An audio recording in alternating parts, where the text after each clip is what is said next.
Thanks for joining us this morning. Thank you. This morning, we see that you're holding a specific picture. Yes. Can you elaborate on this person being the inspiration of how all this even started in the first place? So this is my mom, Angela Daniels. She actually passed away in '06 from breast cancer. And my mom she worked in the medical field. She started out as a CNA in nursing homes. So she was always working with older people, but she would get a position eventually as entertainment director. So her job was to have events for old people in the nursing homes. And whenever she did an event, she brought children because the children always made the older people feel great. So in those parties, she made it fun for the children, for older people. She always did for others, and that was her thing. She was the most selfless person that I knew. And she was our inspiration to start Jewels of the Future in the first place. And now that you've seen it evolve, can you elaborate on just what are some of the things you're doing now compared to when all this started many years ago? Oh my gosh. So we actually originally just started doing the Christmas party in our back to school drive. And now we have full-fledged, like with full force on just community activism in general. We've been a part of different programs. We actually were a part of getting the name changed of our schools that defeated 100 years of racist history. So we've done amazing things to go from a party that started off with literally 30 kids to we're now seeing hundreds of children at our events. There's no words to describe that type of happiness and the joy that we see from our kids. Knowing that you all get to interact with so many different kids and their parents, what are some of those challenges that you're starting to see in some of the different communities that you serve in, and what are some of the solutions to those?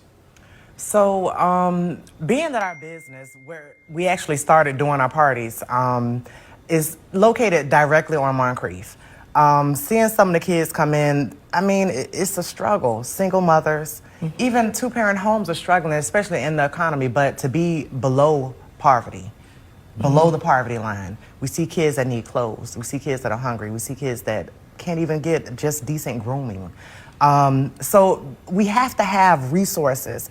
Everyone is not just lazy. We have to have resources for working families that are trying their hardest and just can't make it. So we like to be able to incorporate vendors at our events. We have resources that people can come. If this organization isn't for your child, here's another one. If this isn't for your child, we have somebody that can help you as a parent. So we just like to bring the resources to the community because people don't know what's out there. We talked about a little bit off the break or during the break some of the how the last event went a couple weeks ago. Yes. But I would imagine that there are some things in the future. So are there any immediate events or things or outreaches that you're planning moving forward, or at least in the foreseeable future? Yes, so starting off 2025, we actually will be putting together a Black History Community Potluck. That'll be in February, and that's going to be an opportunity to feed the homeless population that is in Jacksonville on the north side, as well as give back to kids. We'll have some entertainment, some poets, singers, dancers. We just want to put our Black people in front of the world and showcase their talent and also give people a good time. You know, it's not all about just sitting down in the classroom learning history, but being a part of history. We're a part of history. So we want to teach our kids that, you know, their future is also a part of Black history. Before we let you go, we know that there's a big deal happening with Jewels of the Future, a magazine cover. Can you elaborate on what that cover was, how you ended up gracing the cover of this, and what's led up to everything? Yes, so we have a really big supporter. We are supported by Duval Connect Magazine, and we are actually going to be on the cover. This is our very first magazine cover. It's a very big deal, one of our dreams. Candace has been really supportive, and Duval Connect Magazine always follows us and is always there.